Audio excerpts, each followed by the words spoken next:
Good afternoon, ladies and gentlemen. My name is David Wood, and I have been asked to moderate this federal election debate. This event is co-sponsored by... Is there a whistle here? No? This event is co-sponsored by the Saltspring Chamber of Commerce and the Driftwood. Thank you very much to them for putting it on and presenting Artspring for us. And thank you also to the candidates for making a trip over to Saltspring on a Sunday afternoon. We know that we're a relatively small part of the constituency, but as I've heard Murray Cole say in the past, we may be a small part of the constituency, but we're a large part of the pain in the neck for the elected member. It's going to be all to come out this afternoon. The format of the debate is going to be each candidate will have 3 minutes to make an opening statement, and then we'll go straight to questions from the floor, and I'll explain that once we get to that point. But with further ado, we'll go straight into our first candidate, who is in fact also our member. Gary Lunn has represented the Senate, Gulf Islands, as a Member of Parliament since he was first elected in 1997. He is a member of the BC Law Society and is a certified journeyman carpenter. Currently, Gary serves in the Conservative Shadow Cabinet for Public Works and is the spokesperson for the Gomery Inquiry. Gary resides in the Sanchez Peninsula with his wife Alexis and their 2 children. Gary.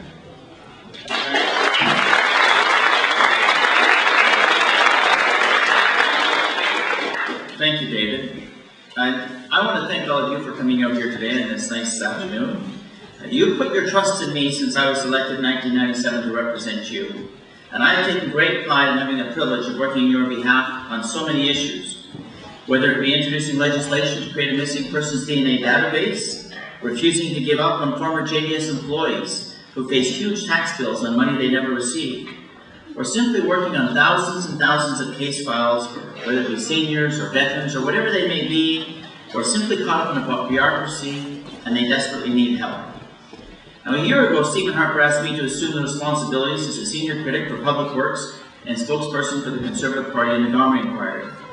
I've had the privilege of working very closely with Stephen, and he is someone who I can tell you is honest to a fault. He's one of the smartest minds that I've ever worked with, and one quality that stands out above all else is his leadership. Which brings me to a bigger picture.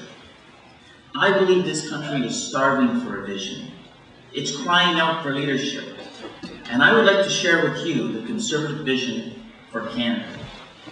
Canadians are looking for honesty and integrity in government. We will, as the first bill in Parliament, introduce the Federal Accountability Act. On the economy, we're committed to cutting the GST from 7 to 6 to 5%. We're also committing to cutting taxes for small businesses, which are the backbone of our economy. On families, we believe it's mom and dad who knows what's best for their children.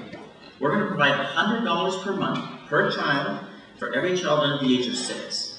And we're also going to create 125,000 new child care spaces over the next 5 years.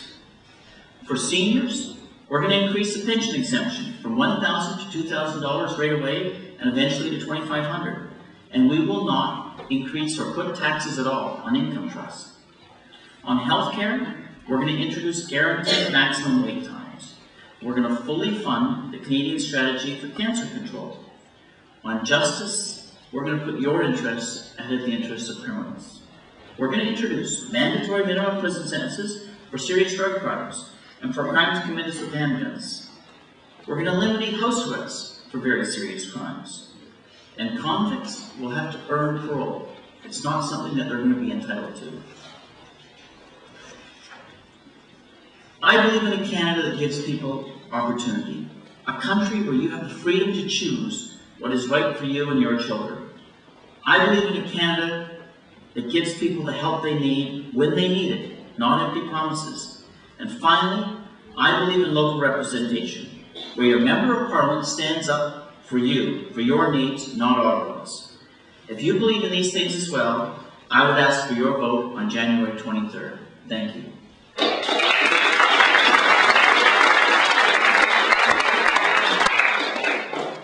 Thank you, Gary, and great timing. just for the candidate's benefit, you can probably see Emma Yard is sitting in the front row with a clock on her lap. It's not, she's short-sighted, it's for your benefit so you can see what time you have left. And she'll be holding up one finger when you're in the last minute. That's all it means.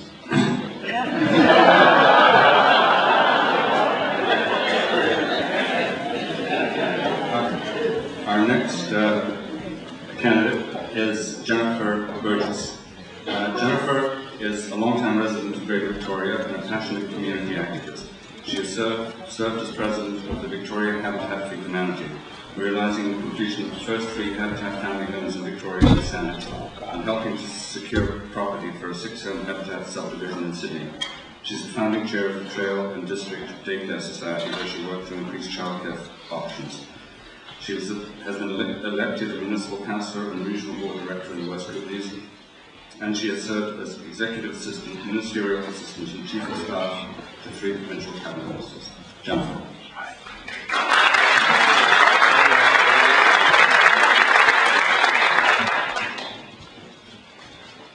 Today, the Canada that all of us want is in serious jeopardy.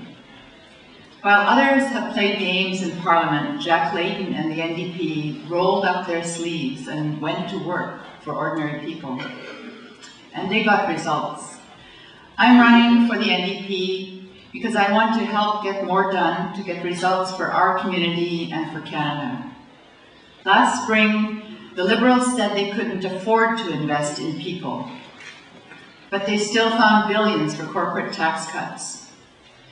So the NDP rewrote the Liberal budget, took out $4.6 billion in corporate tax cuts to invest in priorities like education and training, affordable housing, the environment, money that made a difference in our community. The Liberals have broken so many promises, and now they are offering even more promises in this election. They'll say anything to get your vote, and they'll do anything to hold on to power. They have broken promises to seniors, to students, and to working families. Instead of investing in people, they've cut taxes for their corporate friends. After 12 years and 3 name changes, the Conservatives haven't delivered results either. They think the way to solve a problem is to give a tax break. But cutting taxes won't train one doctor, won't hire one nurse, and won't create one childcare space. This time, the NDP offers a record of results and a choice to get more done. We'll take better care of our seniors, the people who built this country. We'll invest in education and training opportunities for our young people so that they can excel in the 21st century economy. We'll improve public health care and stop privatization in its tracks. We'll get serious about the environment and get tough on polluters. We'll clean up government and make it accountable to people again. To get change you want, you have to vote for it. Jack Layton and the New Democrats made the Parliament work for you. They helped shape progressive legislation. They forced government to provide $4.6 billion in budget allocations for affordable housing, environment, education, transportation. They did it without increasing your taxes. I know that with more NDP MPs in Ottawa, we will accomplish even more.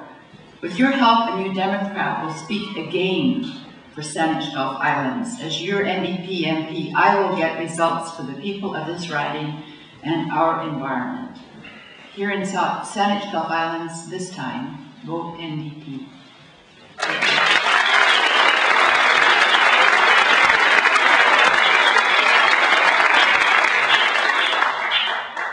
Thank you, Jennifer. The next candidate is Andrew Lewis. Andrew is 42 years old, married to Susan with 2 young children, Sam and Emma.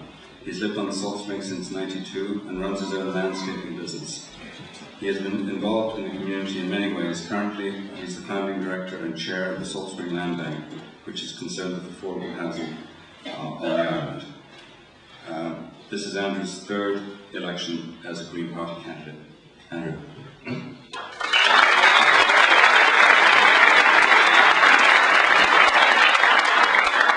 Thank you so much and welcome. And welcome to my fellow candidates to Saltspring Island. I I see many familiar faces here this afternoon, and I want to assure my fellow candidates that although it may appear that I'm on home territory, it doesn't feel like it right now. The Green Party platform was released a week and a half ago, and I'm very proud to be able to stand here and present some of the ideas within the platform. There are 216 planks. I'm still struggling to memorize them all, but it is a broad platform that covers health, not just healthcare. It covers education, it covers tax reform, it covers trade. It covers all the issues that I think we're concerned about, and I'll be very proud to share them with you today. Although there are 216 planks, there is an underlying fabric to the platform. It is a vision. It is a vision of sustainability. It is a vision of justice, of fairness, and it's a vision of respect, not just for short-term gain, which many of the other parties seem to be concentrating on, but it is a vision of long-term value. And I think that's what separates the Green Party from the other parties. It's that focus on long-term value. Where are we going in this country? And what are the plans, what are the planks that can get us there?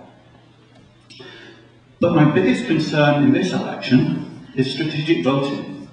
That's what I'm hearing more and more, is the fear-mongering brought about by strategic voting. It is my belief that strategic voting is a betrayal of our conscience, and it's a betrayal of our democracy to consider strategic voting. We only have one small vote. It is our own franchise. And for anybody to tell you that you best vote one way against another way, I feel is anti-democratic. The way forward out of this situation is really we need fair elections. We need electoral reform. We're about to head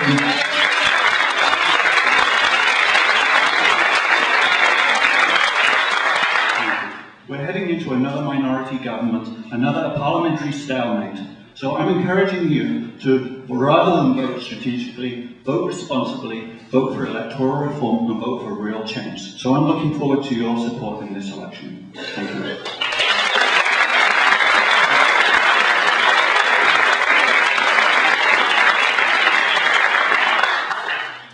Thank you, Andrew. The last candidate is Sheila Orr. Sheila has earned the reputation of one of the region's hardest working politicians while serving as a Senate Councillor, CRD Director and Liberal MLA for Victoria Hillside, and has maintained the respect of her colleagues for her passionate social conscience.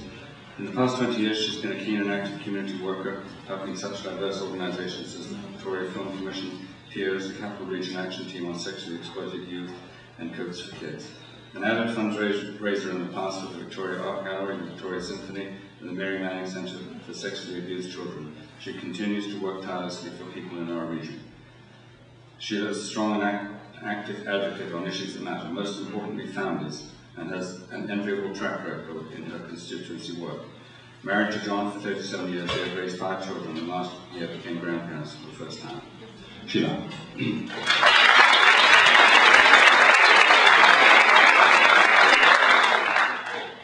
Thank you all for coming, and I apologise for not standing, but I'm dragging this leg around. Deciding to get involved in politics is a big step. You have to have a passion for what you believe in, a good stomach, and a family that supports you. I have an amazing family, the passion, and obviously a good stomach. I am a true liberal. I do not jump from party to party or leader to leader, according to who might be winning. I believe in the liberal ideology. I will always remain a liberal, warts and all. I have gained a reputation over the years for saying it like it is, and here it is. I don't like scandal any more than you do. All parties have had their scandals. Remember the NDP and the Nanaimo bingo scandal? Remember the Brian Mulroney Conservatives' crazy spending, leaving the country practically bankrupt? And let's remember it was Paul Martin who took our country from financial disaster and pulled it up by its bootstraps to the economy that we are enjoying today. No liberal likes being tarred with the same brush as those few bad apples at the bottom of the barrel. What is important is for you to know what I stand for.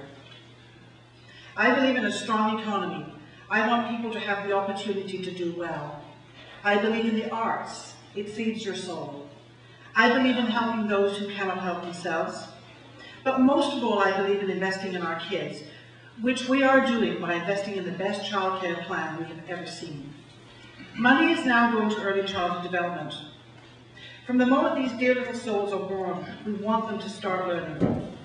We are investing in programs to help young mums how to care for their babes. And we are investing in the students with a new 50-50 plan. Someone once said to me, children are our living message that we send to a time we will never see. We must never forget that. I believe our children should be our #1 priority. I absolutely do not believe in a fend for yourself society. I believe in equality for everyone. I believe in a woman's right to choose. I believe in stiffer sentences for people who rape children, women, and men. I believe in the environment, and I believe in legalized prostitution. I do not believe in war. I hate guns, and as the mother of a gay daughter and proud of it, I am angry at Harper's reintroduction of the same-sex marriage debate. Canada is our country.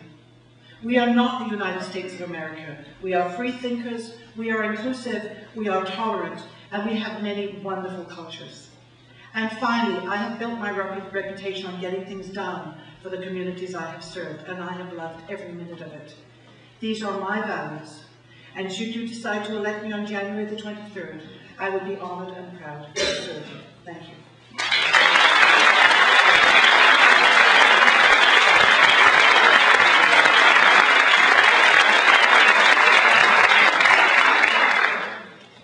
Thank you, Sheila, and thank you all candidates. We're now going to move to the part of the program, the main part of the program, which is questions from the floor. There are 2 mics, which you can see, so if you would line up at one or other of the 2 mics, we'll alternate between the 2. Just a few rules.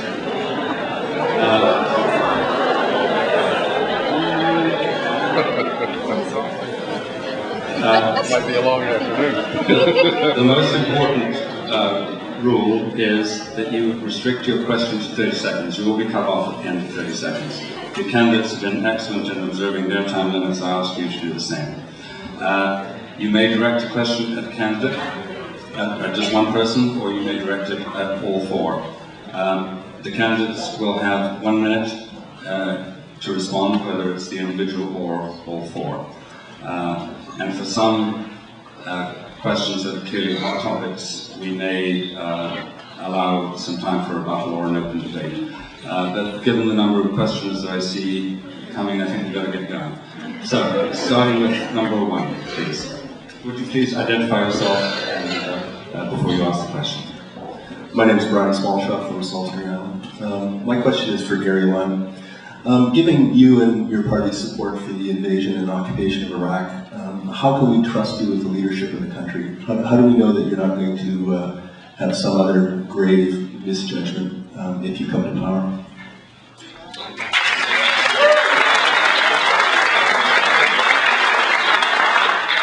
Thank you. We're absolutely committed and unequivocally said we would not send our troops to Iraq. You know, that's we have said that we shouldn't be criticizing the Americans. That was a pretty tough time. That war has gone absolutely very, very badly, very wrong.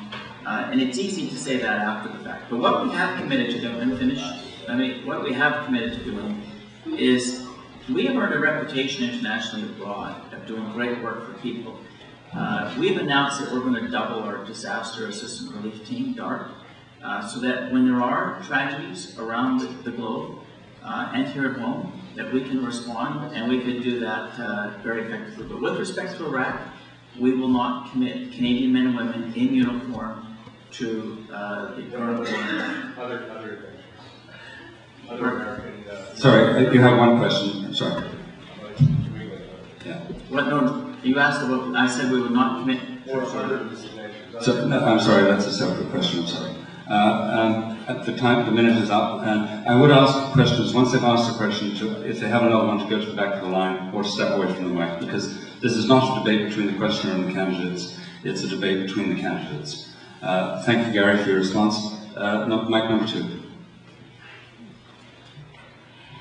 My name is Marianne Bird, and I live on Saltspring Island.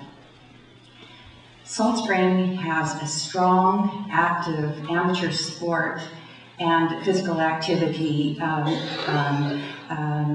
many, many citizens and many, many young people on the island. We're very proud of it.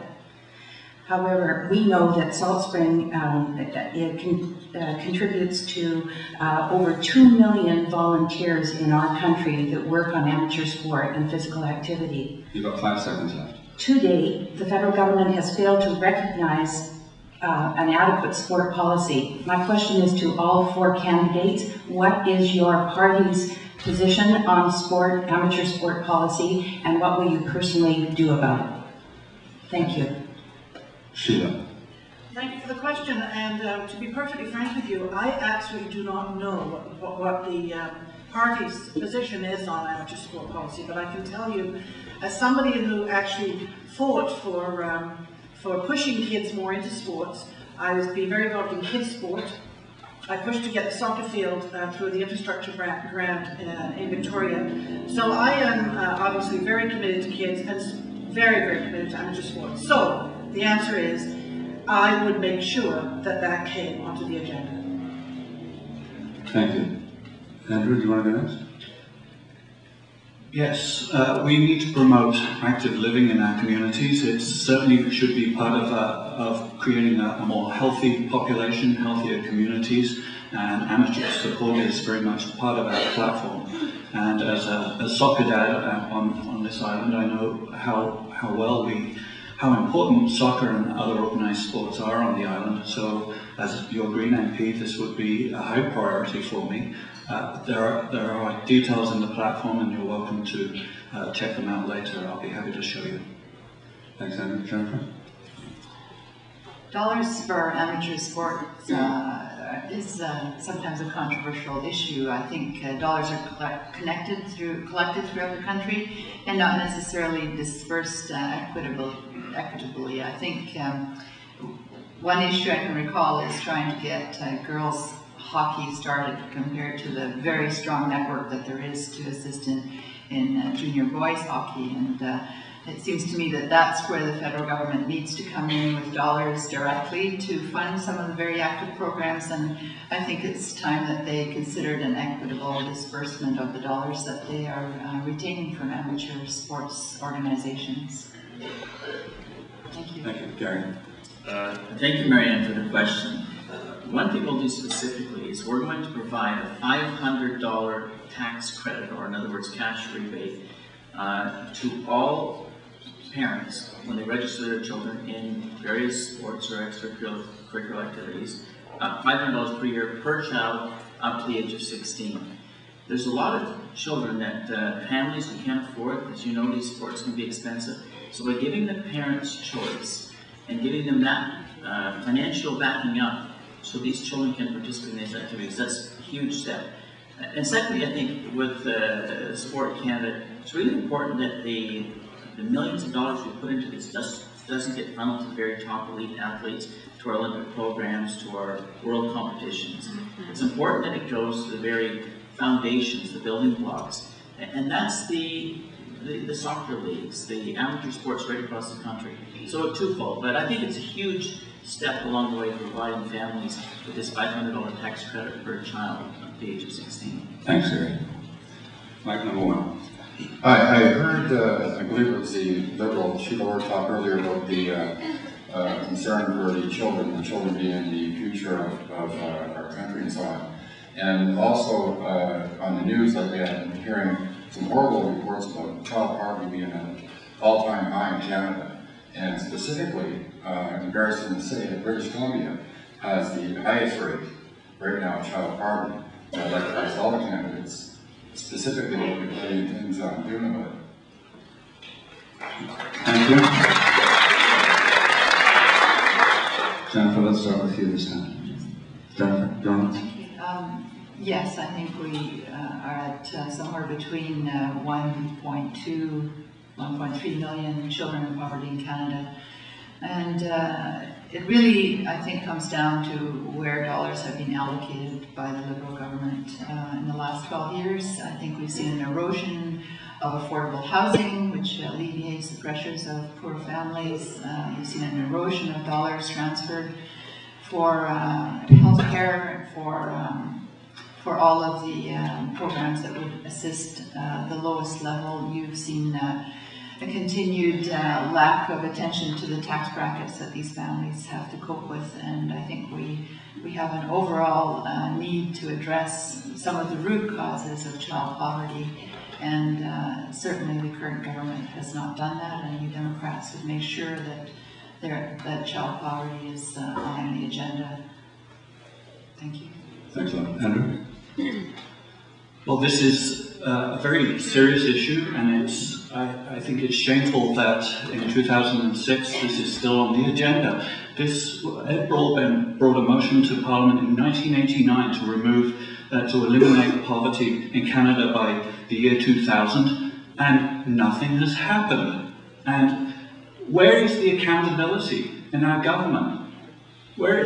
So what we need to do to move forward, and what the Green Party is proposing, is we need a comprehensive anti-poverty strategy. And there are 10 parts of our plan to actually move ahead and actually do something about this problem and stop talking about it. Thanks a lot. Sheila? There's nothing, a lot of child poverty comes because there's not the right housing for parents, that there's not a job for a parent. Child poverty, a child is not in a situation on their own. They're in a situation with the environment that they are actually living in. So it is very important for us to make sure that we have housing. And I want to just make sure that we are very committed to affordable housing. And I think it's very important to also know that we are committed to find programs to also help families gain employment, get housing, but as much as that, it's education. A lot of it is teaching parents how to take care of their kids. So it's not just one thing. It's a whole plethora of different programs that have to be in place to help kids get out of poverty through the environment that they are living in. Thanks, The Sheila. sad thing is we are always going to have children living in poverty, which is something I don't like. Gary? Thank you. I think obviously housing is very, very important. That we'll commit more money to things like co-op housing. There's other non-profit organizations, Habitat for Humanity, they do amazing work.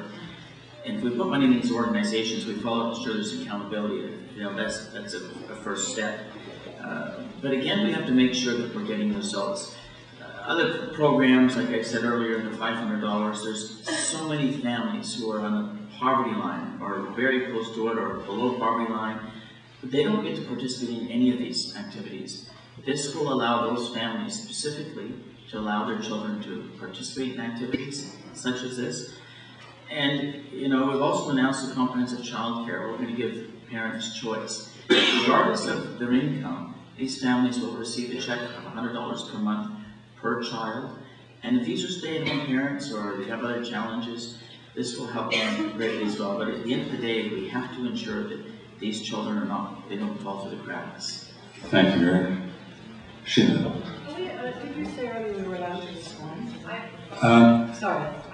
But did you say earlier we were allowed to have a quick rebuttal? Yes, from time to time, and since you'd like money, go ahead. I just wanted to say something very quickly. Yesterday, Mr. Harper is going to increase taxes.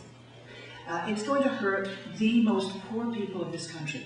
300,000 people at least are going to be put back onto the tax rolls. That's number one. It's great to hand a family $500 and say, there, go and have fun, put your kids in sports. It doesn't work like that. I work with Kids Sport, and they take care of kids that can't afford to get into programs. So you can't just throw $500 at a family and say, there, have fun. Sheila, it was going to be quick. It was 30 seconds. It's that yesterday that Harper said... You're out of time, sorry. Andrew. Thank you. Yeah, just a quick rebuttal here about one of Sheila Orr's comments just now. She said that we're always going to have children living in poverty. I don't find that acceptable. We're living in the wealthiest period in human history, in one of the wealthiest countries, in one of the wealthiest parts of the world. We do not have to accept child poverty. We need to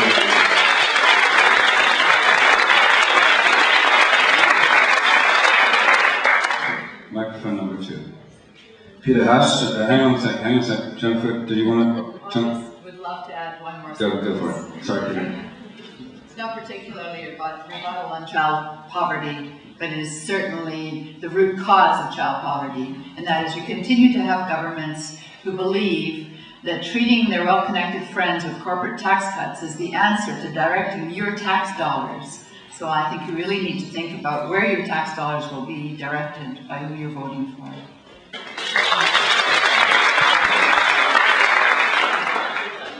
One other positive announcement. A lot of the work that's done for children in poverty is done by charitable organizations and foundations.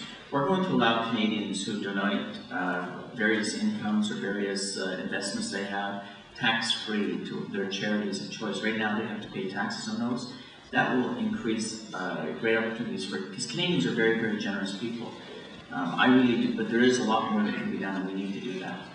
Thank you. Peter. Peter Haas, resident of Saltspring. Question to Gary Lunn, the carpenter who works in a shadow cabinet. Within a party full of many shadows. Anyway, my question is this, and I approach this. The first question about the military, you answered it quite incorrectly, because Stephen Harper mentioned on the national TV he wants to have closer ties with the US military agenda and also to work very strongly with the North American Missile Defense Shield, otherwise known as Star Wars. Do you support him on that particular point, or have you ever disagreed with any of the leaders of the three parties you've represented?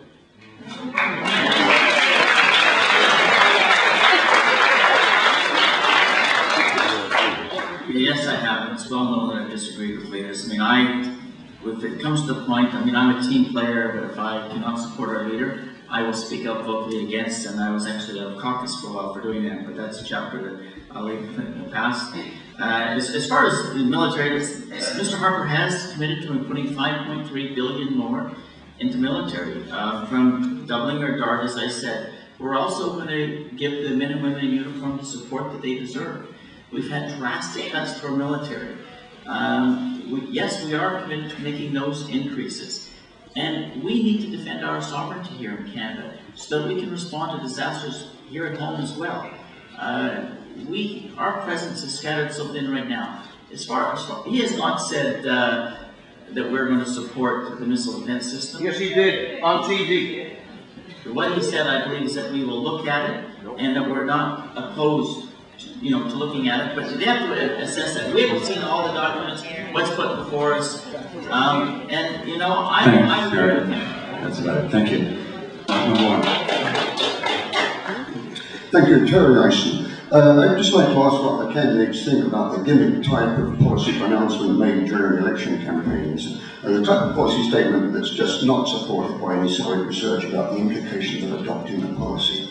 And I'll give you just one example, is Stephen Harper's announcement in support of mandatory sentencing for certain types of crime. Now, the intention seems to be to strengthen law enforcement, but any serious study of the subject would show that it's likely to have the opposite result and actually weaken law enforcement. And I'd just like to ask the candidate's views on that type of silly pronouncement during an election campaign that's not supported by any solid research.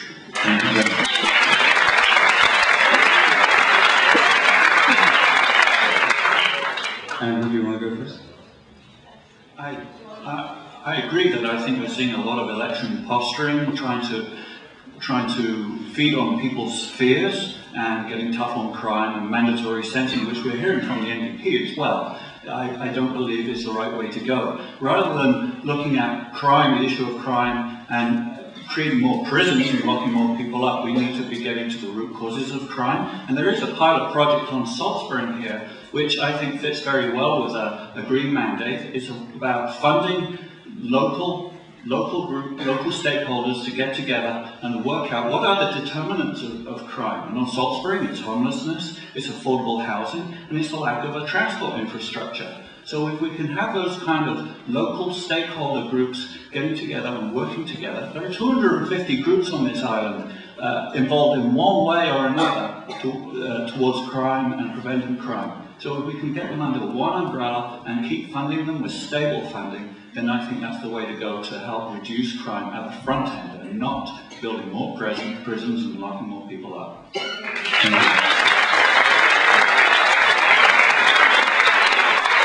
Sheila, do you want to take it next?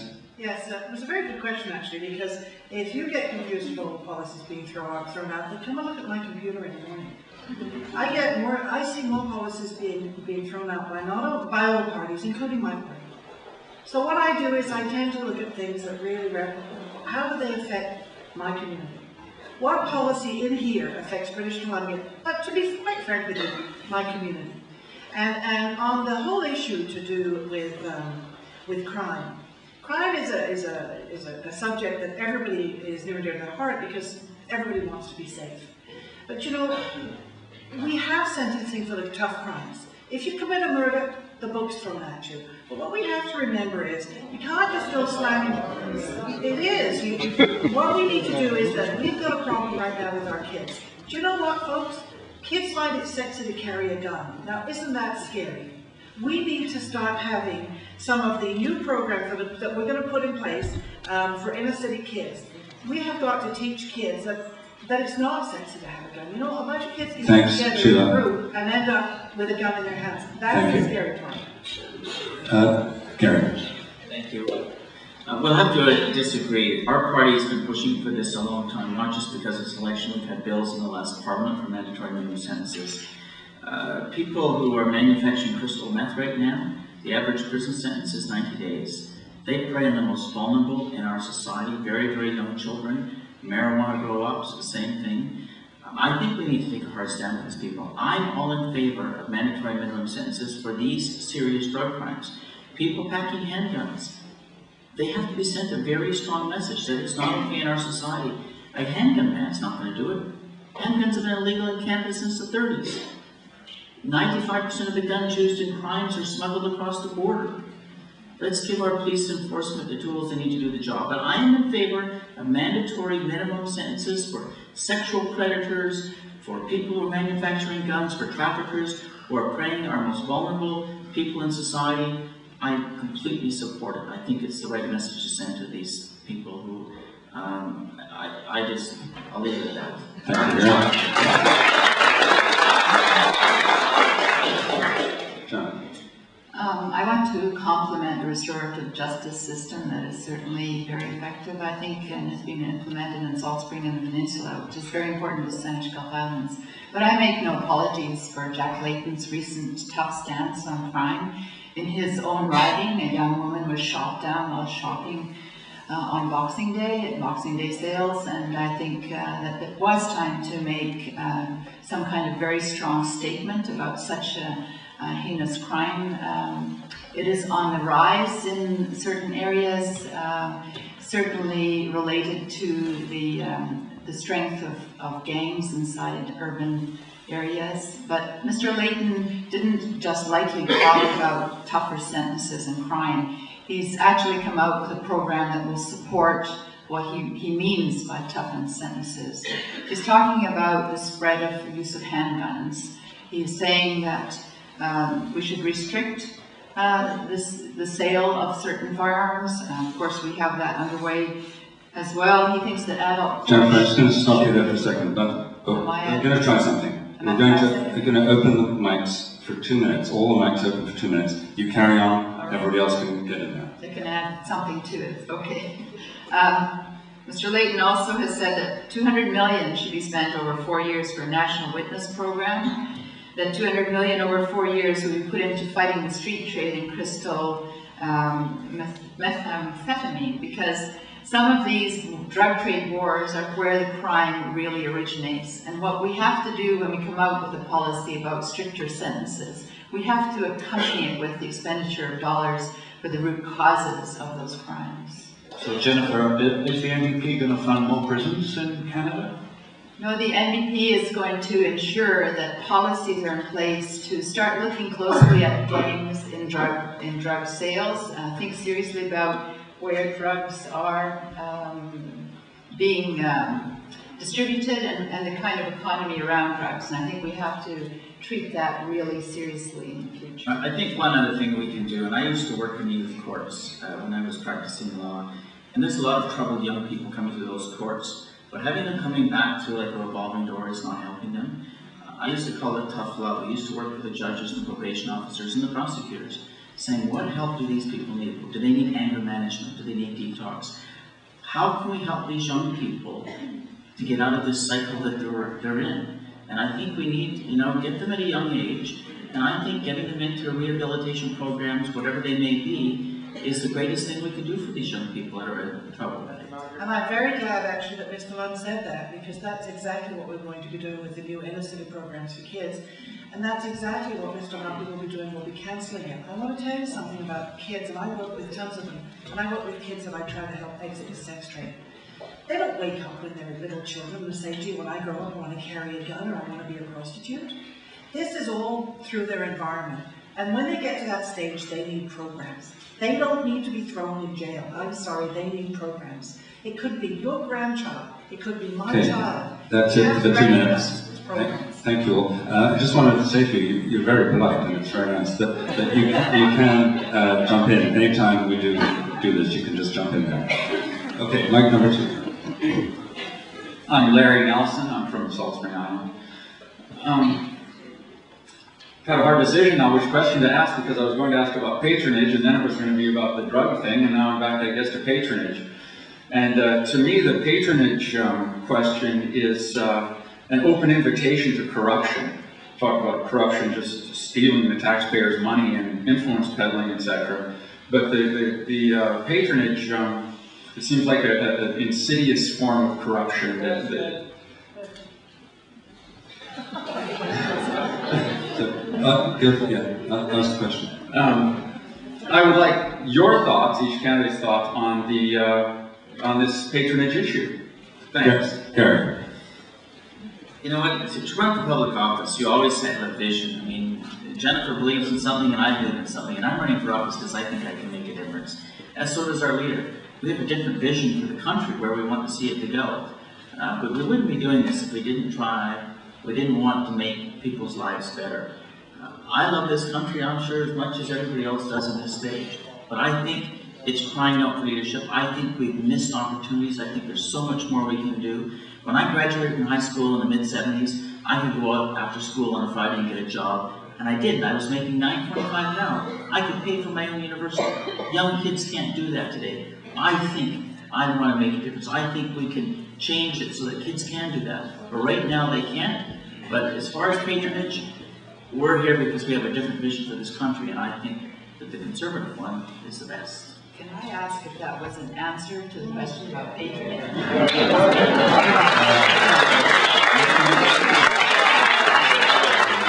You can give your own answer, Jennifer. Go ahead. Patronage is a dreadful word when you look at democracy, and you recognize that because of where you've been and what you do in a certain political party, you end up with some rewards that are a result of how well you worked for the party, how the party did in gaining government and power and position. And that's what is linked to patronage, is power. And unfortunately, when people are elected and get power, we've seen them all change very drastically. And I think there is a very compelling point, I think, in humans to present some kind of reward to individuals who help them get into positions of power. It has no place in democracy. It certainly has no place in the Democratic Party. But I have had friends tell me that if I was a liberal, I might be a senator by now. Thank you. Sheila. Well, I think that is possible, Jennifer, because Larry Campbell wasn't a liberal. And he's now a senator. I want to be very serious about this. Patronage appointments are talked about all the time. I don't like them. I said in my speech, outright scandal, and I'm not in Ottawa, but I can tell you very clearly that I have never, I have had people actually come and work in my campaigns that have sort of suggested that maybe, perhaps there might be something. Never. I don't agree, I don't like them. In fact, in this case, believe it or not, I actually believe with Jennifer. I actually agree with Jennifer. I'm not in Ottawa, but if I go to Ottawa, I can guarantee you, I can guarantee you I'm a very straightforward, straight-shooting person. I will absolutely stand up against patronage appointments. I think that in this day and age, it's time to stop it, and it should. Thank you. Henry. We need to revive good government. There is a malaise in our political institutions. In this current election, it is quite likely that the voter turnout will dip below 60%. And there is a whole raft of people out there who are giving up on our government institutions. And we need to turn this around. One of the key elements of the Green Party platform is to introduce electoral reform to make our elections fairer, so that you know that your vote really counts. But when it comes to patronage, we have a whole raft of ideas on which to help revive good government, and one of them is to reform the appointment system to discourage patronage. We're also suggesting we create a Government Accountability Act to ensure that all those who monitor government are selected at arm's length. We need to strengthen the mandate of independent officers of Parliament, including the Auditor General and the Information Commissioner. So there's a long list of, I could go on, but there's a long list of ideas in which we could revive our government, and it's imperative we do that so we can start. I believe it states somewhere in the Charter of Rights that we're all equal under the law.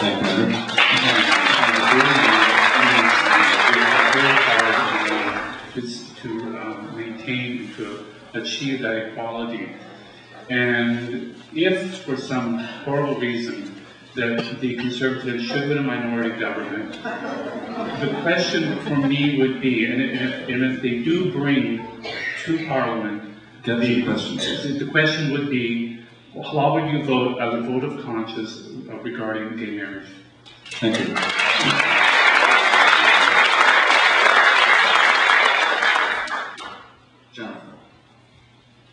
First of all, it should not become a motion on the floor of the House. This is a minority rights issue that has been decided in Parliament, and there's no need to bring it back to Parliament. If it wasn't on the floor,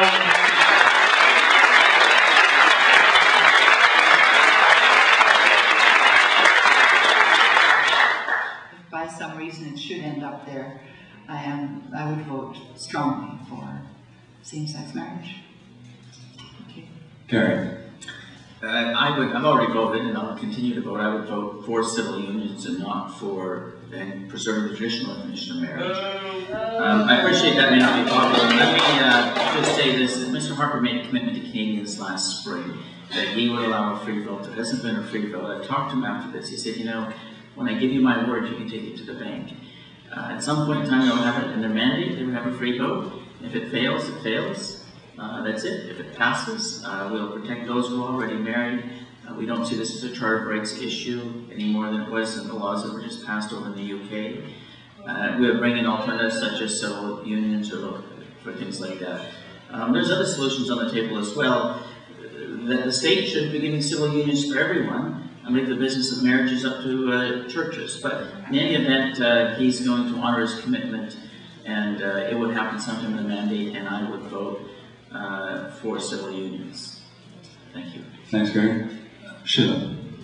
Well, I've already stated how I would vote. But I think there's something that's always missed here that it really frustrates me as the mother of a gay daughter. I have 5 children, and my other children have 2 children been married. We've had weddings. And they were wonderful celebrations. Celebrations of love and respect and a lifetime together. And my question is, why would I not be allowed to give my other daughter a wedding? It's the same relationship. It's a relationship built on love. It's a great relationship, actually. And we love our daughter's partner. So I can never get my head around understanding why this is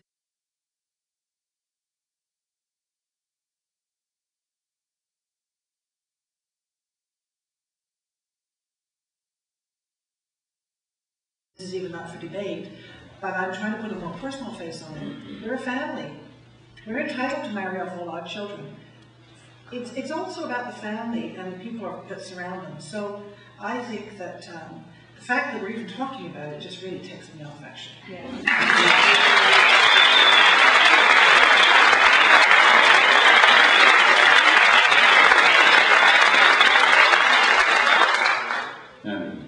Well, I support gay marriage, and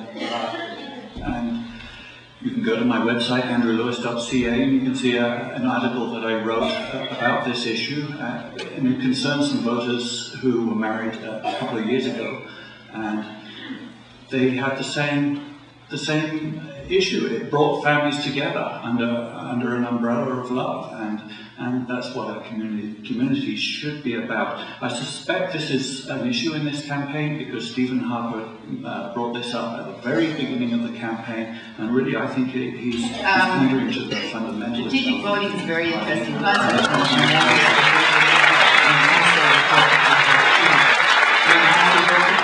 Really think about Canada that you want. However, the other side to strategic voting is that you're represented by a member of parliament who has retained only a certain percentage of votes in all of Science Cook Islands, and this is the way democracy works. And at this point in time, that is likely about the same percentage that will elect your member of parliament in Science Cook Islands. And all of you, I think, know what the results are in elections, and all of you know what it would take to change a member of parliament who I think has been in far too long in this riding. So all of you need to seriously think about voting with your heart and voting strategically. Let me just jump on here. I'd like to add on strategic voting. You have to look at why are you asking yourself this question. It's true, I didn't receive the majority of the votes. I never have. Most members of parliament don't because of our voting system. The real problem is we need electoral reform. So we can I've said this in the past. The Freedom Party nationally got 6% of the vote. That would amount to about 18 seats in Parliament. So why? But they have, let me finish, they have no representation. You Part of our platform is for electoral reform. And I was in favor of the SDP, which is proportional representation. The only honourable thing the Conservatives and the NDP could have done in the last Parliament is demand electoral reform. And the NDP promised. Jack Layton stood up on election night in 2004 and said, I will support a minority Liberal government if we can bring about electoral reform. And he forgot. So here we are again. Only the Green Party is calling for a National Citizens Assembly on electoral reform so that we can work together to figure out how we can make our elections fair. And Andrew is correct, and the NDP are the only party in Parliament actually ready to talking about it, ready to That's 2 present minutes, it. guys. Okay, Mike number 2. Well, I would actually just like to say something very Well, quickly, and it will be quick. Well, no, the rules are the rules. Sorry, next time we get it. Okay, Sheila, yes, but next time, 2 minutes, you can jump in any time. You do not have to reply. You do not have to wait for Gary to finish, okay?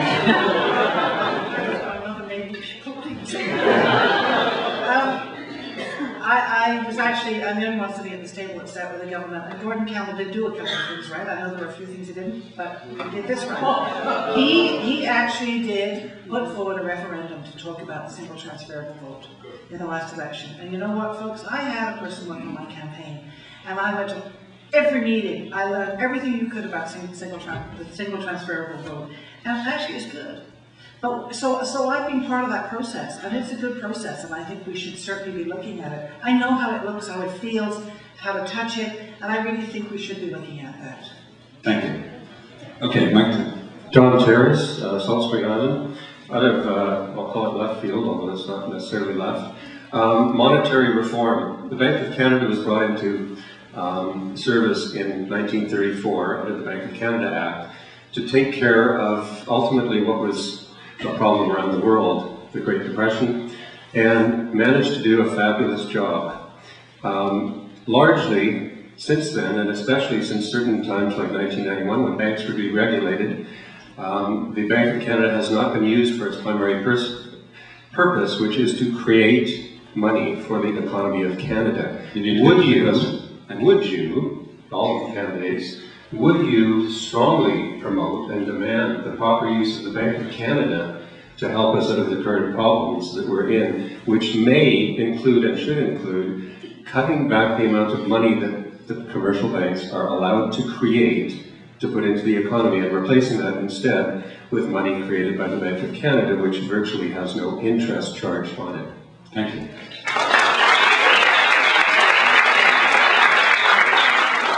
I'm not aware that our national banks are allowed to actually create money. Again, I'm happy to look into that. So if I've got it wrong, but as far as I know, it's something that's done through the government of Canada. It's not done. The Royal Bank cannot just go print money when they want to print money. Andrew. Well, thank you for that question. I think all the parties at the table here actually lack strong monetary reform policies, and I think that's a neglect on our part. I had a great pleasure of meeting Connie Fogel a few weeks ago from the Canada Action Party and had a little introduction on this issue, and I do see that there is a potential here for the Bank of Canada to regain control of money supply and be able to fund initiatives at the local community, which need, so that rather than paying interest to the shareholders of commercial private banks, we start paying interest into our own Bank of Canada, which we own ourselves. So I think that would be a way we could incrementally move debt back to the Bank of Canada and out of the hands of private shareholders. And I think that would be very good for our communities, and I would certainly look into that.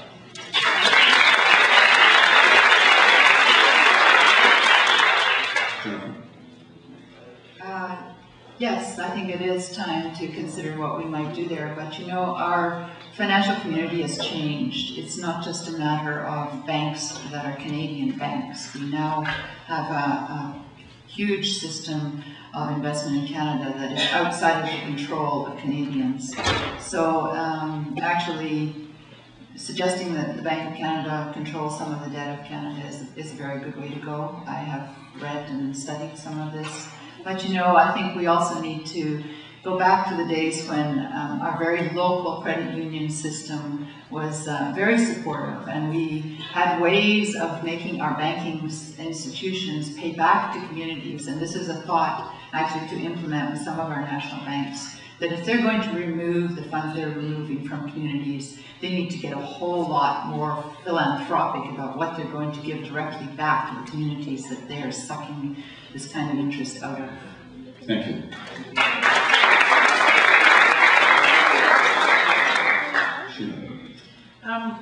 I would insult you by trying to answer that question with an answer.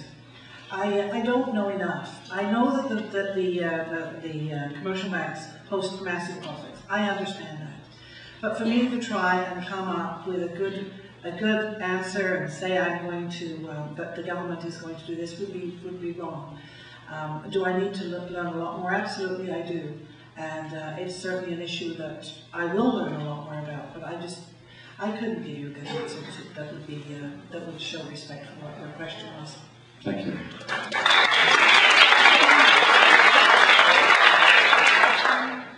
My name is Nancy Wiggum, and I'm from Saltspring, Ireland, having been born here.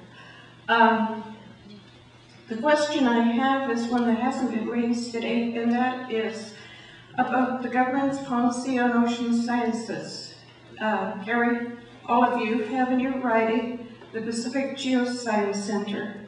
We have, if not the biggest coastline in the world, nearly the biggest.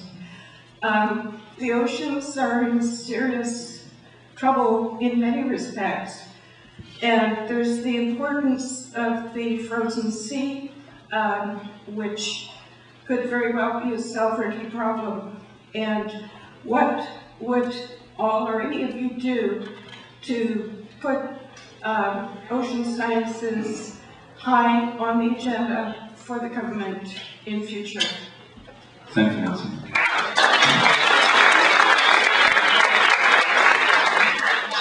Sheila, do you want to go first? Thank you. Thank you very much, Nancy. David Addison had a great reputation for working on issues very close to the environment, I mean, David Addison is on the environment, and he's a good friend and has spent quite a bit of time working with me through all the environmental issues. And we're certainly committed to the Species at Risk Act. And but the other thing that I'm committed to is to the maintenance of the ban of the offshore drilling and the coastal tanker traffic. And I think that is always the big issue, and I can assure you that I am very committed to that.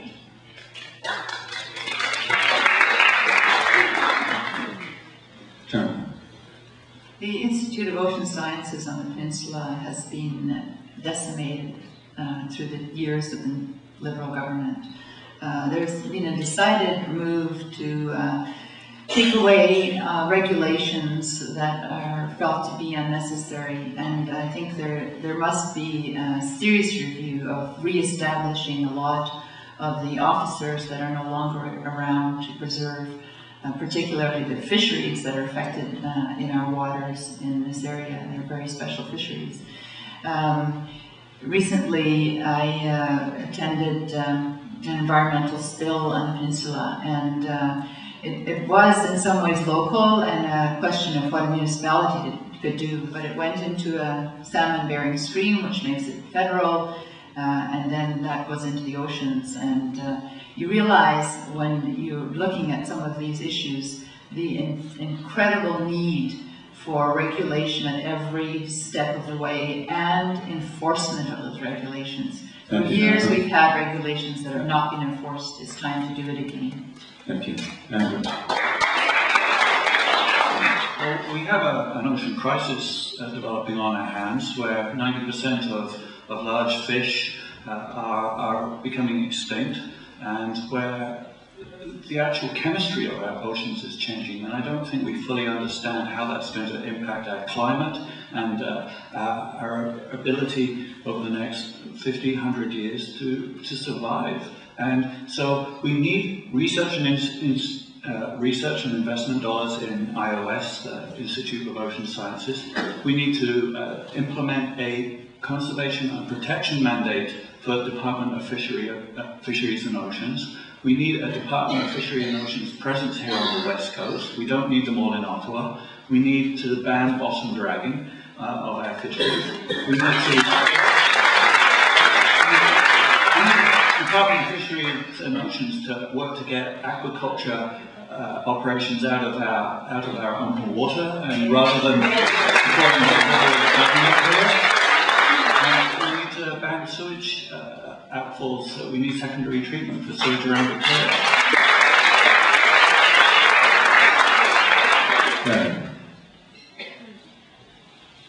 Thank you. Yeah, I'm a frequent visitor to the Institute of Ocean Sciences, and it's an amazing facility. And Jennifer's right; it's just been cut back drastically over the last 10 years, and they do amazing work. I think we absolutely need to restore that funding, and we need to start listening to the scientists, not to the politicians on these issues. And because there are very changing circumstances within our oceans. I mean, our fisheries are getting decimated, and nobody seems to know why. And people in ivory towers in Ottawa are trying to tell us or make the decisions why. So I think that's one whole side. Secondly, on the DFO side, we've come up clearly and said that we need to be managing our oceans and our resources and our fisheries out here on the Pacific coast. I've said often there's 2,200 people working in DFO in Ottawa, and there's no fish in the Rideau Canal. And likewise, the fishery in the Atlantic coast should be managed over in the Atlantic side. Those are policy changes we could be making. But at the end of the day, we should be relying on the science, not on the political interests or politicians or political parties. What's in the best interest for the survival of our oceans? Thank you. Thank you. I'm looking at the clock. I'm looking at the lines of the microphones. I'm very much appreciating the candidates holding to the 1 minute time limit. We're about to drop it to 45 seconds. Emma, is that okay with you? Thank you. Mic number 2. I'm Eric Rick from Saltspring Island, and one of the main campaign strategies currently is to discredit the Liberals of their unethical behaviour. But a lot is not said about the unethical behaviour of the Conservative Party. I'm speaking particularly about Peter MacKay, the deputy leader, who's made a promise in front of millions of people and in writing about not merging with the Conservative Alliance. And a second point is also that the courts have directed the Conservative Party, the new Conservative Party, to pay David Orchard his funds that's owed to him based on his campaign activities. This is directed specifically to Mr. Lund. Could you comment on these and tell us why, given this unethical behavior, we could trust the Conservative government in power?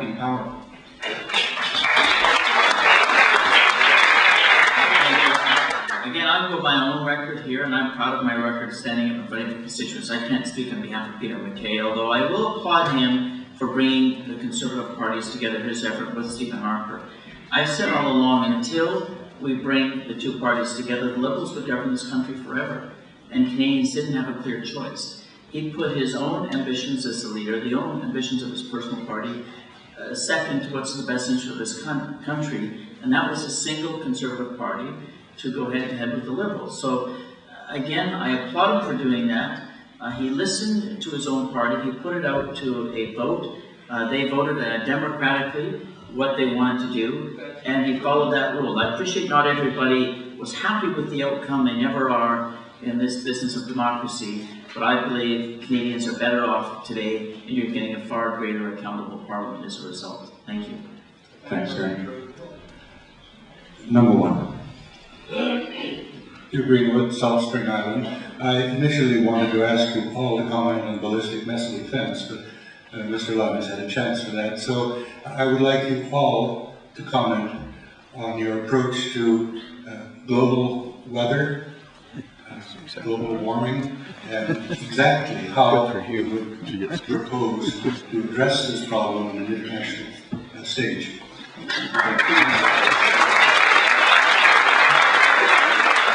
Andrew, do you want to pick up?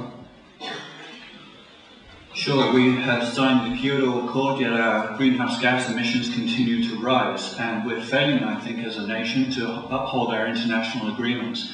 But we need to move, we not only need to uphold our international agreements on Kyoto, we need to move beyond them and start reducing our greenhouse gases. We need to move as a society to a fossil fuel-free society. We need to get off fossil fuels, and it's going to take an immense amount of change that we're going to have to face. I think in 50 years' time, our society is going to look very different. And we need to start addressing that problem now, and we need to work together to maintain our social cohesion and move towards a just and fair society where we all do not have to fall off the cliff and end up in chaos. We need a plan for the future, and I think the Green Party is the only one acknowledging this crisis in front of us, that we need to eliminate fossil fuel consumption.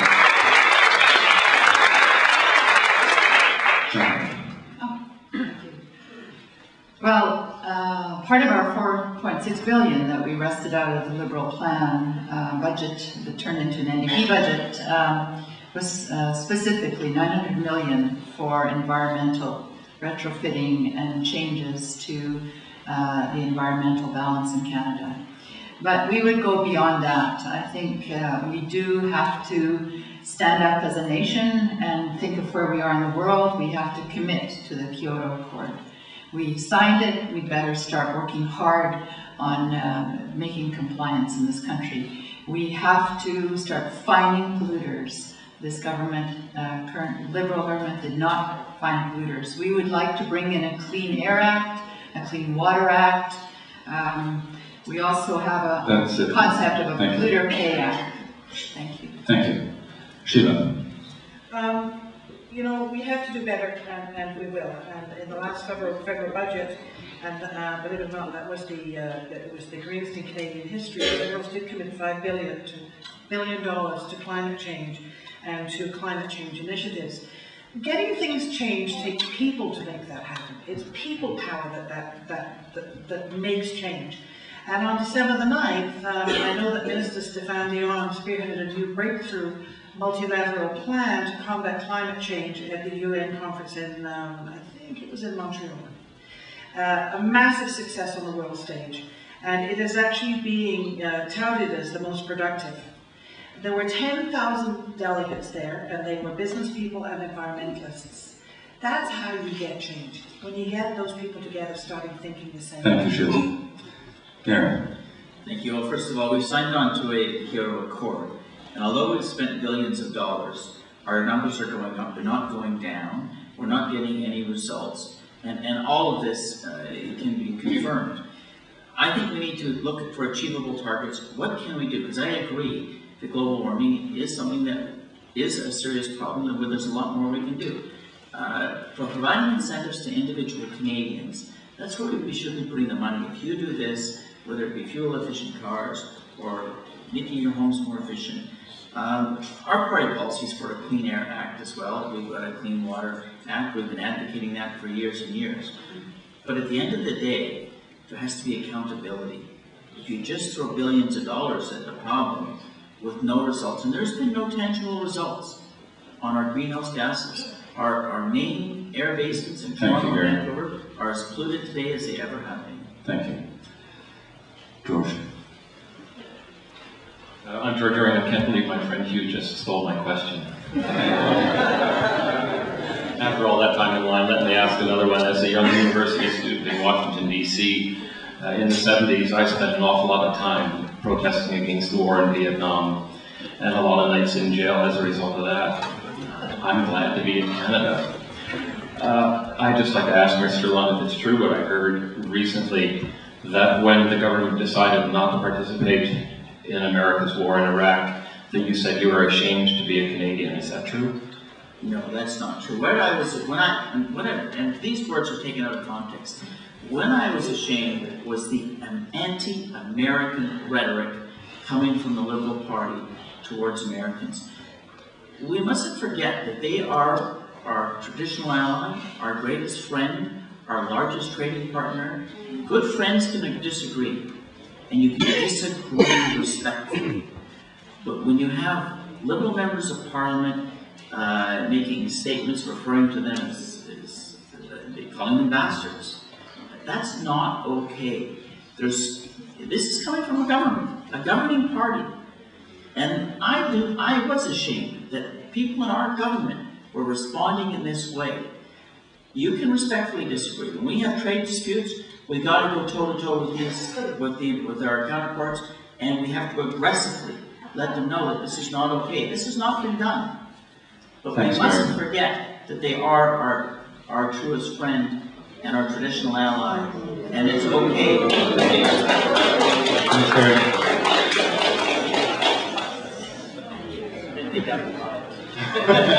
But it's how I Respectful, my name is Miriam Cake, and respectfully asking this question, Canada has a role in the world to provide leadership in a number of areas.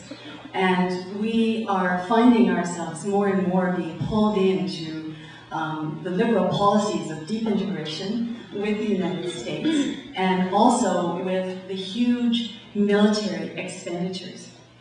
In October of 2005, our country had a wonderful opportunity to introduce a proposal at the United Nations, along with 6 other countries, to start negotiations aimed at reducing nuclear weapons. And because of pressure of the United States, we withdrew. My question is, if elected, would you ensure that Canada takes a very strong leadership role in terms of negotiating the prevention of an arms race in space? Thank you. Sheila. I think I might have missed something. I heard you say that the Liberal government was spending time or aligning themselves with the United States and on defense. And that, if I heard that right, that is absolutely not true. And certainly I agree that we should be looking at disarming. I have no disagreement with that whatsoever. It's not us that want to line ourselves up with the United States. It is Mr. Harper. And I just wanted to say something. Gary said something about we called the United States or somebody a bastard. Well, the Prime Minister certainly did not. But I can tell you that Mr. Harper did say publicly and on record that he was ashamed of being a Canadian. Thank you. Interject? You can actually, it's your time to answer the Oh, question. to answer my question. Well, I'll start it by refuting something that Sheila said about the fact that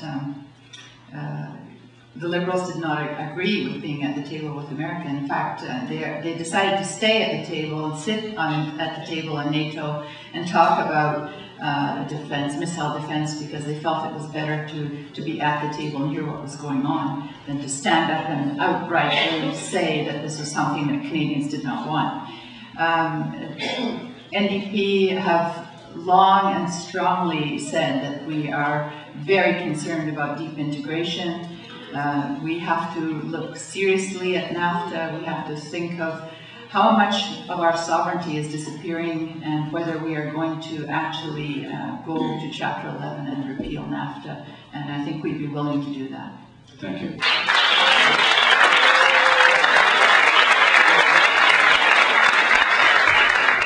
Andrew. Yes, we don't agree with space-based weapons. I'd also go further that the Green Party is saying that we, as a nation, we need to be a nuclear-free zone. We also need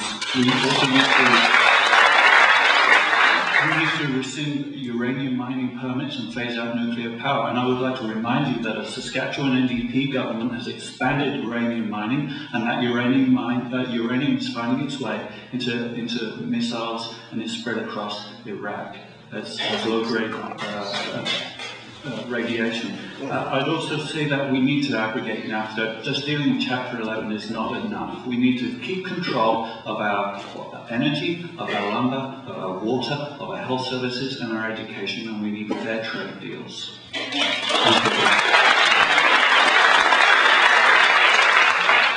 Could I ask the questioners to keep their preambles as short as possible and get to the question as quickly as possible? Thank you. We'll take that personally. My name is Joan Farlinger, and I'm from Saltspring Island. In the initial presentations of the candidates, I heard only one candidate speak to support for the arts, and for that I thank her very much. My question is for all of the candidates, and I would like them to tell us, as specifically as possible, rather than in general terms, if elected, what would your party's policy be with regard to arts and culture? Thank you. We've got 45 seconds each. Candidates. To start with Sheila.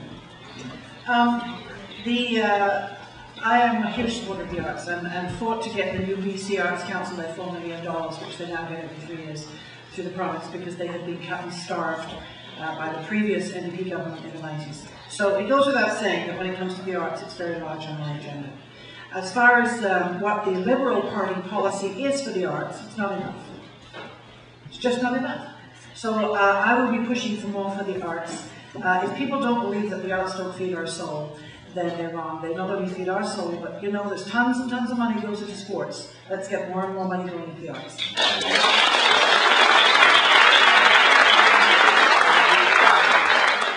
Gary, you want to go? Yeah, I'm personally very supportive of the arts, and I know we've been silent on this issue. We'll continue to fund the existing programs. They're not on any of our new announcements. I acknowledge that. I do very supportive of what I've seen throughout my riding. Amazing people do amazing work, and I think we should be providing more funding to the arts. That's something I would push for. And at the end of the day, as long as there's accountability to where that public money is going, I think it's worthy expenditure of taxpayers' dollars. Thanks. Jennifer?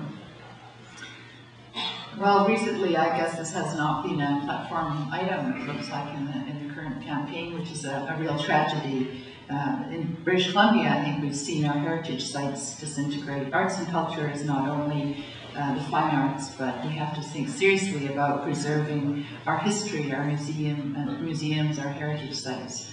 And I think that what we have to do is return the funds that have been seriously depleted, even from our own national museums. They're not able to maintain the artifacts that they need to keep our archives up to date. And I think we seriously need to fund Canadian heritage and arts. in other ways than distributing just Canadian flags in Quebec. Thank you. Andrew.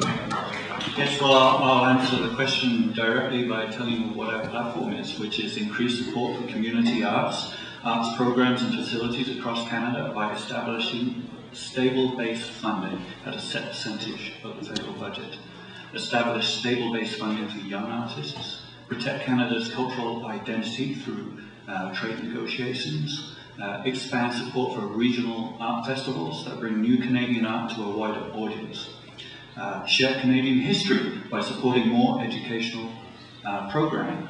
I've told you about CBC. I also mentioned the support for local independent non-profit radio stations and introduce a law mandating cinemas and video chains to have 20% creative content.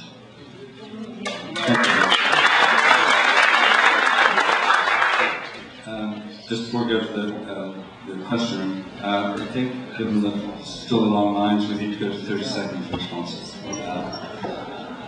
This could be a yes and no. My name is Doug Truscott. We presently have before us two proposals for sending electricity across to Vancouver Island. One is by British Columbia Transmission Corporation, the other by Seabreeze Corp. What I would like from each individual on the panel here today, if they would support a full federal environmental assessment of both projects that are before the BCUC now. Okay, Gary. Absolutely. Yes, absolutely.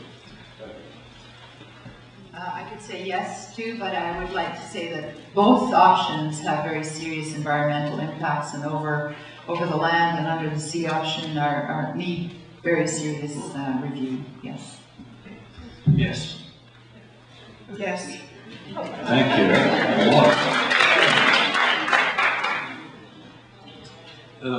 All indications are we've reached a peak in oil production, and our whole civilization runs on this, as you know. Could you tell me, please, what, if any of your parties have concrete plans for dealing what might be a catastrophe if we don't have some alternative plans of oil in the very near future? Thank you.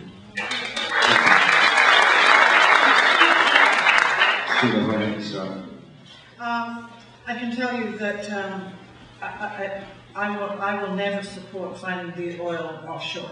So that could be a problem if we're short of oil, but I just am opposed to that. Finding more oil, I'm never convinced by the reports or that I see. I mean, the science has to be there. Are we really looking at oil? Yes. I can't answer that. I mean, I'm not the expert, but all I can tell you is that I would never look for oil in the water. Thank you. Andrew. Yes, I think in 100 years' time we're going to look back and think, how crazy were they to actually burn oil? I mean, we need it for plastics, we need it for a whole range of materials in our life, and we're just burning it up. And so we do need to shift to a fossil fuel-free economy, and we need to plan it. There needs to be a strategic plan, and we need to start implementing it now. And one of the things we could do right away is stop subsidizing the oil and gas industry.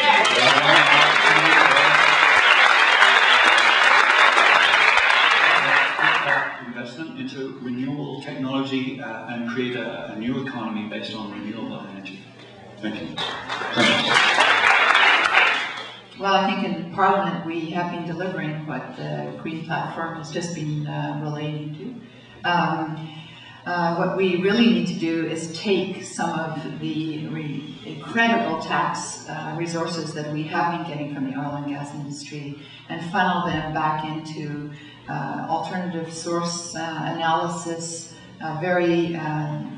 other appropriate ways of finding fuel, and also cracking down on those polluters. I think that we can come up with alternate methods of fuel very soon. Thank you. Karen.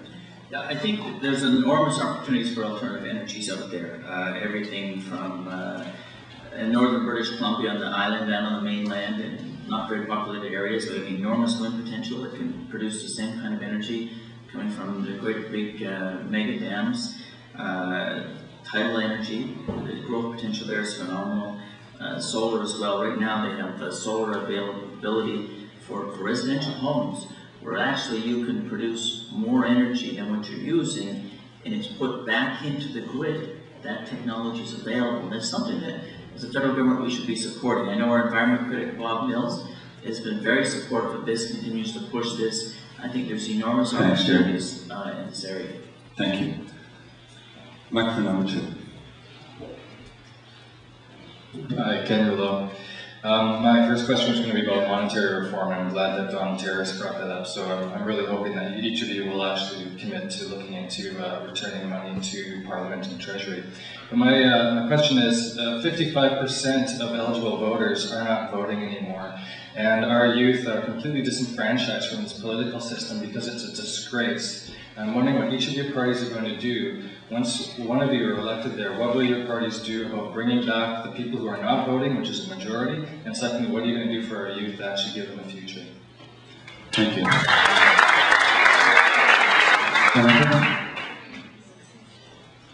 Jennifer. Thanks. In our 4.6 billion that we delivered in the summer, 1.5 billion is allocated to education funding and giving opportunity to our youth and training programs as well. Our youth are vital to our country, and I think we all know that. The other question, I've forgotten at the moment. Can't vote. What did you introduce it with? Youth vote. Oh yes, 18 to 24. I'm going to speak to the Dominion Institute Assembly actually at Claremont School. I think it's on Tuesday, and they pull together youth and let them grill all the candidates and the parties. And I think there is a move in the country to make sure that our youth are educated. It maybe has to start earlier. We have to get back to programs in school. Thank you. Gary. Yeah, I think on the one front, for the youth, getting them involved, they are watching, but we're not giving them anything to want to get engaged. I think your party voted that down. There's a, I'm trying to think what he's talking about, but anyways, I'll go back to my answer. I'm not sure where he's going, but the youth in our country, we have to create a country where they can fulfill their dreams and aspirations. And that's what drove me to get into politics. They're not voting, they're not engaged. They're out there, they're struggling to find jobs. Finance is becoming a barrier to education. The costs are going up. Again, youth today are going out making the same amount, after school and part-time jobs, or when they get out of high school, the same that I did in the 70s. We've got to do better. Thank you. Sheila. 55% voter turnout is shameful. If I had the magic bullet and could say I would change that, I'd tell you, but I don't. But I will tell you something. First of all, I think that it's very important that we say to our students, okay, you can afford to go to university. And we actually did just announce that new direct tuition assistance for students. And how it works is you can now start getting a scholarship or a bursary. Actually, you can actually get money to go to school, to university, in the first year up to $3,000, and in the fourth year up to $3,000. That's long overdue. We've got to help kids go to university if they want to go to university. If they don't, then we have to have trades training. That would be enthusiastic to work, but getting them to vote, we have to work much harder at what we're doing. I heard a story yesterday from Preston Manning that suggested the way to get young people to vote is put legislation forward proposing conscription, and then put it to a referendum, and he said that'll get them out to vote. I think the issues need to be relevant to young people, and I'm proud of the Green Party. The support in youth polls have always been very strong for the Green Party. It's looking towards the future and not just short-term gain, because when we go and vote on January 23rd, we've already benefited, most of us, from one of the wealthiest periods in human history. We're really voting for our children and our children's future, and if we can connect with them, with their issues, I think we could go a long way to getting them out to vote. But also we need to reform our electoral system so they know that their vote counts.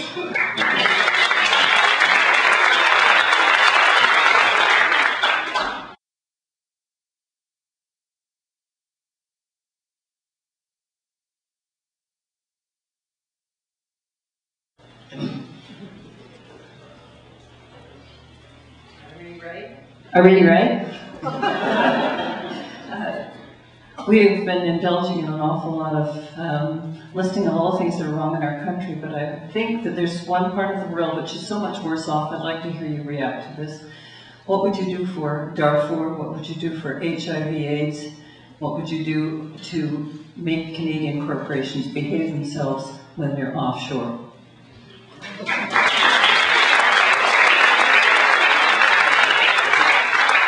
Gary, what would you do? Enormous problems. I mean, Darfur, Sudan, where, you know, we've seen ethnic cleansings where people are slaughtered like animals, and the Western world stood back and watched. It's not acceptable. It's not okay. You know, we have to be there. We have to show leadership. The United Nations is completely dysfunctional. I think it needs to be overhauled to complete a more functional role. HIV/AIDS, I think we should be compelling our drug manufacturers to make these drugs available to these countries where they clearly cannot afford them. These drug manufacturers are never going to make any money, but we could alleviate the pain and suffering and offer so much more hope if we actually made these drugs available to places in the world. That would be a huge start. Thank you, I Gary. think we should be enforcing our drug companies to do that. Thanks. Emma, could we go to 45 seconds? Just gave Gary 45, and I think we've just got a couple of questions left, so, and this is quite a full one. So, Jennifer.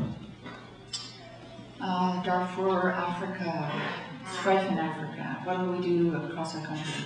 I think the first thing that I could point out to many of you is that we have a very distinguished leader, Stephen Lewis, who has now had his term renewed at United Nations. That it would not be, because he is so outspoken in Africa about the lack of treatment and consideration given to curtailing AIDS in that country. The strife in Darfur requires a national commitment, an international commitment, but from Canada a national commitment to increase what we are giving towards foreign aid. In the last 12 years of Liberal government, our foreign aid has declined every year. It's time that we restored it to the levels that it was before the Liberals came into government. Thank you.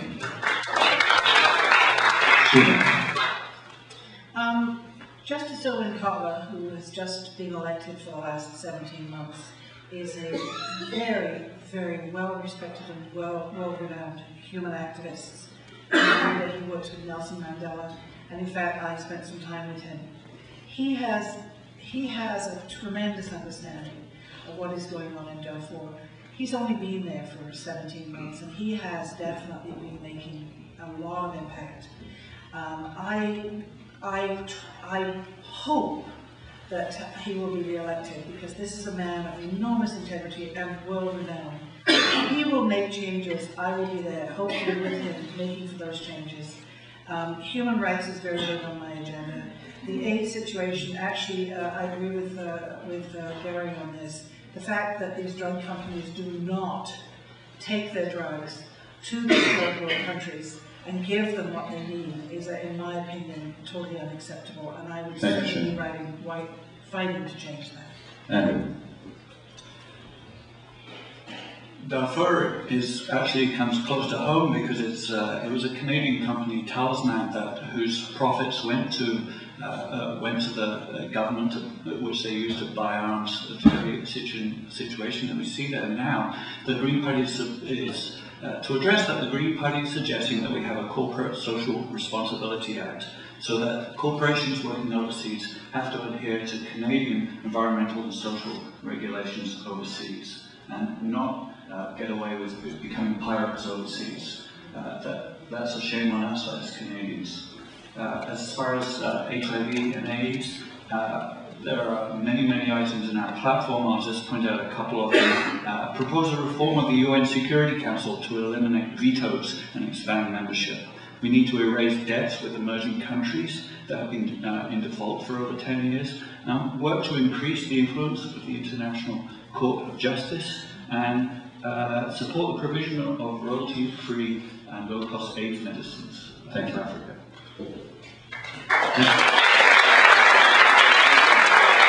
Now go to the candidates. 2 minutes. Is 2 minutes what you're expecting? 2 minutes? Yeah. 2 minutes each to to make some closing remarks, and we'll start at the other end of the table with Sheila. Thank you. My closing remarks are truly spoken from my heart. And I've said this before, as a few of you will probably set your hair on fire, but I am a very outspoken and frank person. The polls are getting tighter and tighter, and last time, it has been mentioned this evening, 65% of the voters voted against Carrie Lam. In this closing statement, I would actually like to address this to the non-Conservative voters in the room. In 2000, in the US election, the non-Republican voters split their vote between Al Gore and Ralph Nader. They got George Bush and they got the Iraq War. Now, fortunately or unfortunately, in this election, there really are only two possible outcomes. Mr. Paul Martin or Mr. Stephen Harper, who will actually govern this country with the support of the Bloc. So make no mistake, in this election, and I will say this respectfully to Jack Layton. Jack Layton is this election's Ralph Nader, who will siphon off non-Conservative votes, allowing Stephen Harper, Alliance Reform, Bush-style government to run our country with the aid of the Bloc. I do believe in electoral reform, and this is why, but it's not happening now. We're going into election in 2 weeks, and this, ladies and gentlemen, is very worrisome, especially for families. Your choices are Paul Martin or Stephen Harper, and I urge you to seriously consider not splitting the vote, and I urge you to consider voting for me and the Liberal Party. And I thank you for listening to me.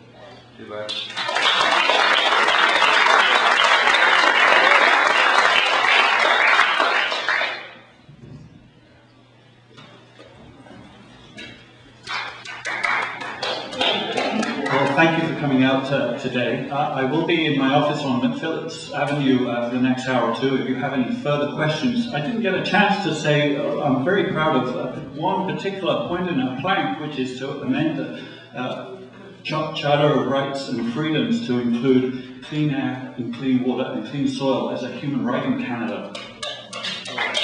So many progressive platform ideas in our platform I'd like to go over with you later. But I'd like to finish by saying that this has consistently been one of the strongest Green ridings in Canada. And in the last election federally, it was 17% support, one of the highest in Canada. So we have a democracy deficit in this country, but I also think we have a leadership deficit. And I think where the leadership and courage needs to come from now is from you. We need, and we've already demonstrated that leadership and that courage by strong support in the past for the Green Party. You recognize the vision, you recognize that it's not just about short-term gain, it's about long-term value. So let's keep pressing the other parties, let's keep voting Green, let's increase the numbers, and I'm not promising that I'm going to win, but I think your vote for a Green is very important. It is sending a message of change, and if we want real change, if you want to change the stalemate and break the stalemate in our government and in our parliament, and if you want to, like I say, bring us real change, then I look forward to your support. And thanks again for coming out tonight.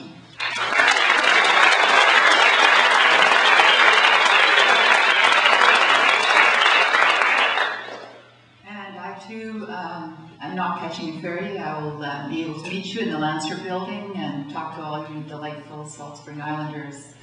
My wrap-up speech is very similar to my beginning speech. The Canada all of us want is in serious jeopardy. You Democrats are the only voices in Parliament working for people, working to restore integrity and reasoned debate in Ottawa, to protect public health care, to protect our environment, to create quality, affordable childcare, and to reduce drug costs for seniors. Jack Layton and the NDP delivered the NDP's Better Balanced budget in a minority parliament that worked. You Democrats delivered $4.6 billion, over $1 billion for affordable housing, including dedicated funding for Aboriginal housing, over $1 billion for a reduction of post-secondary education costs and better training, 900 million for environmental initiatives, $500 million for foreign aid to increase Canada's image abroad, and 100 million in pension protection in the case of company bankruptcies that put workers first. Jack Layton is a person who puts people first, a leader who puts people first. Our record shows the NDP gets results in Ottawa, but there's a lot more to do, and to do that we need a lot more New Democrats. Let's not be afraid of minority government. In previous minority governments, New Democrats have delivered on Medicare, on public pensions, on affordable housing. You Democrats know how to deliver in a minority government. I know how to work hard for Saanich Gulf Islands. This election is about getting things done for people. It's time to vote NDP and return Saanich Gulf Islands to the New Democrats. Let me get results for you. Thank you.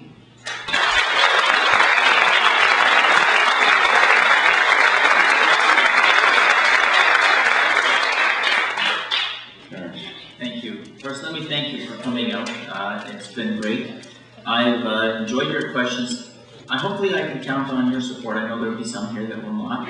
If I am honored to represent you again, I will give you a commitment that I will continue to work hard for all of my constituents. That's something that I take great pride in, the work that I do. The greatest satisfaction that I have received as being a member of Parliament is working for individuals, helping them out, whatever they may be. I've got great staff to help me do this, and I'll continue to do that from whatever political background people come. I don't believe that's important. But I do believe that Canada can do a lot better. I think there's enormous opportunities out there for this country that we've lost, and I think they're here in this riding as well. I think we can create a country where young people can go out and fulfill their dreams and aspirations, where finances aren't going to become barriers to education. And that's what's happening right now. There's so much more we can do. I believe a Conservative government will deliver you a government that you'll be proud of, a government that with honesty and integrity that will start restoring public trust in our parliamentary institutions. That has been slipping away, sadly, and that must change. Obviously, people have different opinions, and I will always come around and listen to those various opinions, and they will guide me in my debates in Parliament again if I have the honor to be elected. But again, I'm asking you for your support on January the 23rd so we can deliver a better Canada for this country. Thank you.